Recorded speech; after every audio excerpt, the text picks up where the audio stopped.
বেশি ভালোবেসে ফেলছেন, ভালো কথা। কীর্তি আজাদ কে? বাংলার উনি কেউ নাকি এমপি? শত্রুঘ্ন সিনহা কে? কোথায় বাড়ি তার? বাংলার কেউ? ইউসুফ পাঠান কে? বাংলার সাথে তার সম্পর্ক কি? কদিন কলকাতা নাইট রাইডার্সে খেলেছিল, তাও টাকা নিয়েছে, খেলেছে, এর বাইরে তো কিছু নয়। ফ্রিতেও খেলেনি কলকাতার হয় ভাই, যে আমরা বাঙালি, আমাদের একটা আইপিএল এ কলকাতার টিম আছে, বাংলার সেন্টিমেন্ট আছে, উনি ফ্রিতে খেলে দিয়েছেন, তাও একটা বলার জায়গা থাকতো। খেলেছে নাকি ফ্রিতে? পেমেন্ট তো ঠিক নিয়ে নিয়েছে, তাকে আপনি এমপি করলেন। সাকেত গোখলে মহারাষ্ট্রে বাড়ি, রাজ্যসভার এমপি করলেন। পশ্চিমবাংলার এত মানুষ আছে, বুদ্ধিজীবী মানুষ আছেন, আপনার দলে অনেক প্রফেসর আছেন, বুদ্ধিজীবী মানুষ আছে, তাদেরকে রাজ্যসভায় পাঠাতে পারলেন না। অহমিয়া অসম থেকে একজনকে নিয়ে এসে রাজ্যসভার এমপি করেছিলেন। এখন ওনার বাংলা প্রীতি বেড়ে উঠছে, কারণ কি বলুন তো?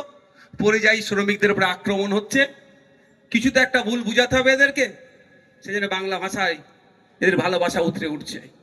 প্রশ্ন অনেক থেকে যায়, সময় আমি আর দীর্ঘায়িত করব না। আমি আপনাদের বলবো, চোখ কান খুলে রেখে একটু রাজনীতি করতে হবে। কাকে কান নিয়ে চলে গেল, কাকের দিকে না তাকিয়ে নিজের কানে একটু হাত দিয়ে দেখুন, আজকে আপনার রুজি রুটি কোথায়? এই অপদার্থ সরকার চলছে।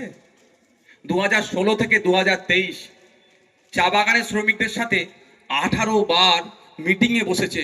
চা বাগান শ্রমিকদের এখনো ন্যূনতম মজুরি ঠিক করতে পারেনি, আর গল্প শোনাচ্ছে ওই কি সামিরুল, তুমি বাইরে থেকে সব নিয়ে চলে আসো, কাজের ব্যবস্থা হবে। কাজ আছে এখানে?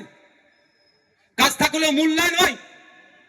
যে রাজমিস্ত্রিটা আজকে বাসন্তী থেকে কাজে যাচ্ছে তামিলনাড়ুতে, স্কিল লেবার হিসেবে যদি যায়, সে 1000 টাকারও বেশি সে পার ডে ইনকাম করছে, আর আনস্কিল লেবার হয়ে 700 টাকা 800 টাকা দিনে ইনকাম করছে। আর আমাদের ওয়েস্ট বেঙ্গলে স্কিল লেবারদের সরকার ঘোষিত দিন মজুর কত জানেন? 450 টাকা মতো। কেন তারা ফিরে আসবে, বা কেন তারা গেল? এখানে কাজের মূল্যায়ন হয় না, শ্রমিকের শ্রমের মূল্যায়ন হয় না, শ্রমিকের ঘামের মূল্যায়ন হয় না বলেই তারা এখানে না কাজ পেয়ে কোথায় যাচ্ছে? ভিন্ন রাজ্যে যাচ্ছে, আর সেখানেও তারা আক্রান্ত হচ্ছে।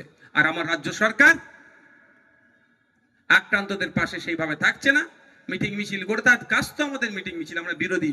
সরকারের তো সরকার টু সরকার কথাবার্তা বলা, প্রেসার করা। যদি সরকারে আমার পশ্চিমবাংলা সরকারের কথা না শোনা মানে কি, অসম সরকার, হরিয়ানা সরকার বা উড়িষ্যা সরকার বা যে কোনো রাজ্য সরকার আমাদের নাগরিকের উপরে আক্রমণ চালাচ্ছে, মানে রাজ্যের উপরে তো আক্রমণ হচ্ছে ভাই।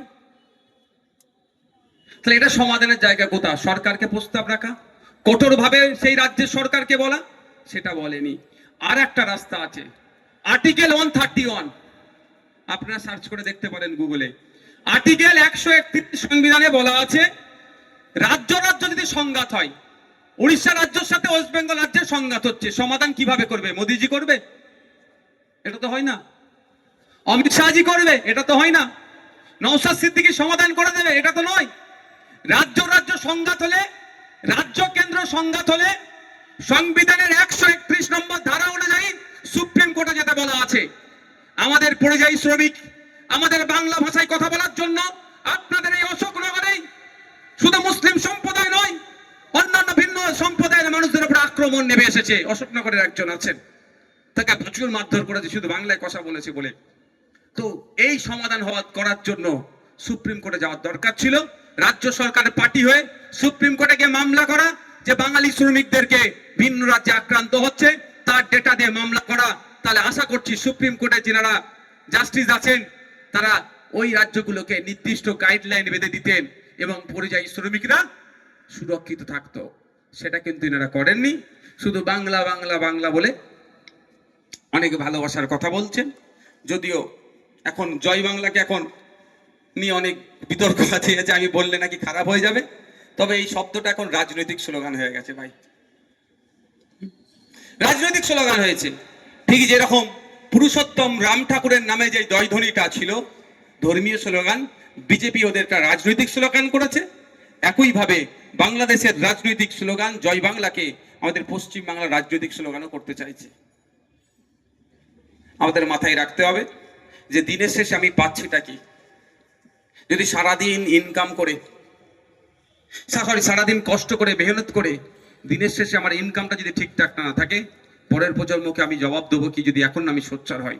তাই আমরা ইন্ডিয়ান সেকুলার ফ্রন্ট, আমরা কৃষক সহ যারা ইনফরমাল সেক্টরে কাজ করছেন তাদের ন্যূনতম মাসিক গড় আয় 24,000 যাতে হয় তার দাবি করছি। আমি শেষে একটা বিষয় বলে বিদায় নেব, কৃষকের বিষয়।